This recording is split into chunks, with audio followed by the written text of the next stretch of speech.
সামৰি জাতি গঠন কৰিছিল তেওঁ যি দক্ষ প্ৰশাসন দিছিল সেই প্ৰশাসনে আজি সমাজ সংস্কাৰ উন্নয়ন সকলো দিশতে আগবাঢ়ি লৈ যাব পাৰিব খেল হওক কৃষি পথাৰ হওক সকলো দিশতে স্বাৱলম্বী হ'বৰ কাৰণে স্বৰ্গদেউ চুকাফাই আহ্বান জনাইছিল আৰু সেই দিশে আমি কৰ্মমুখী এটা জাতিলৈ নিবলৈ হ'লে আমি স্বৰ্গদেউ চাওলুং চুকাফাৰ আদৰ্শৰে অনুপ্ৰাণিত হ'ব লাগিব গতিকেলৈ তাই পাই এনেকুৱা পদক্ষেপেৰে মই ভাবোঁ শদিয়াত তেওঁলোকৰ যি প্ৰচেষ্টা এই প্ৰচেষ্টাই শদিয়াবাসীৰ ৰাইজৰ অধিক উন্নয়নত আৰু তেওঁলোকৰ যি সমস্যা আছে এইখিনিও আমি গণতান্ত্ৰিকভাৱে উপায়ে আমি আলোচনা কৰি সমাধান কৰিম মই সেইকাৰণে আজি সকলো ৰাইজক খেলুৱৈ শুভেচ্ছা জনাইছোঁ আৰু খেলখনৰ অধিক জনপ্ৰিয় কৰি তোলক গাঁৱে ভূঞে লুকাই থকাৰ প্ৰতিভাৱান খেলুৱৈসকলক উলিয়াই আনক এই পদক্ষেপ গ্ৰহণ কৰাৰ কাৰণে মই ধন্যবাদ জনাইছোঁ স্বৰ্গদেউ চাওলুং চুকাফাৰ যি টাইপাৰ উদ্যোগত টাই আহোম যুৱ পৰিষদৰ উদ্যোগত ইয়াতে শদিয়াত তেওঁলোকৰ আজি একত ফুটবল খেলৰ আজি চূড়ান্ত খেল যোৱাকালি হোৱা কথা আছিল তাতে হয়তো অসমত যিহেতু চুকাফা দিৱস উদযাপিত হোৱাৰ কাৰণে আজিৰ দিনটোত 3 তাৰিখে চূড়ান্ত খেল আজি অনুষ্ঠিত হৈছে ওদালগুৰি বনাম টেঙাখাটৰ মাজত এখন সুন্দৰ খেল ৰাইজ মানে হাজাৰ হাজাৰ ৰাইজ পাৰ ভঙা উৎসাহ ৰাইজ এতিয়া ইয়াতে ঘৰতে শদিয়া হয়তো ৰাইজ মানে এই অঞ্চলটোত সকলো দৰ্জা মাৰি আহিছে তলা মাৰি অহা নিচিনা অনুভৱ হৈছে গতিকে এই সঁচাকৈ খেলৰ প্ৰতি ধাউতি আছে ৰাইজৰ আৰু খেলক অধিক জনপ্ৰিয় কৰি তুলিবৰ কাৰণে এইটো এটা পদক্ষেপ টাইপাক মই ধন্যবাদ জনাইছোঁ তেখেতসকলে যোৱাকালি অসম দিৱস আয়োজন কৰিছে আৰু আজি তাৰিখত চূড়ান্ত খেল গতিকে এনেকুৱা ধৰণে খেলে মানুহৰ মাজলৈ আনন্দ আনে জাতি গঢ়ে সমাজ গঢ়ে আমি জানো আৰু খেলক আজিকালি এডুকেশ্যনেল লাইনতো আজি কাৰিকুলাম হিচাপে লোৱা হৈছে আৰু এজন আমি কেৰিয়াৰ হিচাপে ল'ব পাৰোঁ খেলক গতিকেলৈ এনেধৰণৰ খেলৰ যোগেদি আমি সমাজখনৰ প্ৰতিজনে প্ৰতিষ্ঠা হ'ব পাৰোঁ আজি তাৰিখতো চৰকাৰে সেইকাৰণে খেলকো অধিক গুৰুত্ব দিছে প্ৰতিখন সমষ্টিতে এনেধৰণে ষ্টেডিয়াম নিৰ্মাণকে আদি কৰি মাননীয় মুখ্যমন্ত্ৰী ডক্টৰ হিমন্ত বিশ্ব শৰ্মা ডাঙৰীয়াই এটা অধিক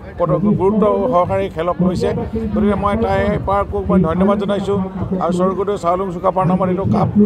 খেলাইছে আৰু ইয়াতে যিকেইজন সন্মানীয় দাতাই পিতৃ মাতৃ সোঁৱৰণত প্ৰথম দ্বিতীয় তৃতীয়কে আদি কৰি যিসকলক প্ৰাইজ দিছে তেখেতসকলৰ পিতৃ মাতৃৰ সোঁৱৰণত এইটো খুব ভাল পদক্ষেপ আৰু আজি এই খেলে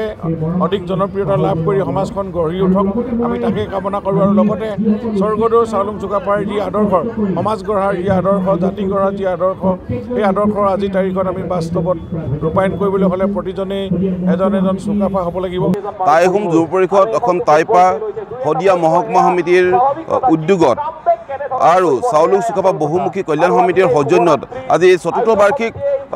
চুকাফা কাপ ফুটবল টুৰ্ণামেণ্ট আমাৰ আজি অন্তিম মানে পৰ্যায়ত আমি উপনীত হ'লোঁ আজি আমাৰ চূড়ান্ত খেল আজি চূড়ান্ত খেলত আমাৰ হৰিচিঙা FC ওদালগুৰি আৰু টেঙাখাট 19 APBNৰ দলৰ মাজত আমাৰ খেলখন অনুষ্ঠিত হৈ আছে আপোনালোকে সকলোৱে দেখিছে আজি ইমান উখল মাখল এটা পৰিৱেশ এনেকুৱা এটা পৰিৱেশ আগতে শদিয়াত মানে কোনো দিন হোৱা নাছিল বা অসমত এনেকুৱা হোৱাই নাই চাগে আপোনালোকে সংবাদ মাধ্যমৰ যোগেদি সকলোৱে দেখিব পাব আমি খুব মানে এটা ভাল আমি ৰাইজক খেল এখন প্ৰদৰ্শন দিবৰ কাৰণে আমি সক্ষম হ'লোঁ যেন অনুভৱ হয় আৰু অনাগত দিনত ইয়াতকৈ আমি ধুনীয়া এখন খেল ৰাইজক আমি দিবলৈ চেষ্টা কৰিম কাৰণ আগন্তুক দিনত আমাৰ যি পৰিকল্পনা সেই পৰিকল্পনা মতে অসমৰ বিভিন্ন প্ৰান্তলৈ আমি খেলখন যিহেতু আমি লৈ যাবৰ এটা কুচকাৱাজ চলাইছোঁ গতিকে অনাগত দিনত ইয়াতকৈ এখন সুন্দৰ খেল আমাৰ অসমৰ ৰাইজে বা বিশ্ববাসী আমাৰ এই চুকাফা কাপৰ জৰিয়তে দেখিবলৈ পাব গতিকে আমি আজি আমাৰ মাজত উপস্থিত হৈছে সেই অসম চৰকাৰৰ মাননীয় কেবিনেট মন্ত্ৰী আমাৰ যোগেন মোহন ডাঙৰীয়া লগতে আমাৰ স্থানীয় বিধায়ক বলিন চেতিয়া ডাঙৰীয়া আজি উপস্থিত আছে ইয়াতে আমাৰ যোগেন মোহন ডাঙৰীয়া আমাৰ দুটামান আমাক আশ্বাস দি আৰু দুটামান ঘোষণা কৰি গ'ল আমাৰ এই ষ্টেডিয়ামখনত 25 কোটি টকা ইতিমধ্যে অসমৰ মাননীয় মুখ্যমন্ত্ৰীয়ে ঘোষণা কৰিছে আৰু এই ক্ষেত্ৰত যোগেন মোহনে সম্পূৰ্ণ মানে তত্বাৱধানত আৰু বিধায়ক ডাঙৰীয়া তত্বাৱধানত তেওঁলোকে মানে সজাই পৰা এখন সুন্দৰ ষ্টেডিয়াম আমাক দিয়াৰ এটা মানে কথা আমাক আজি দিছে গতিকে আমি খুব উৎসাহী আৰু খুব মানে আগন্তুক দিনত ইয়াতকৈ এখন ভাল সুন্দৰ চুকাফা কাপ আমি দিবলৈ সক্ষম হ'ম বুলি আমি আজি কথা দিলোঁ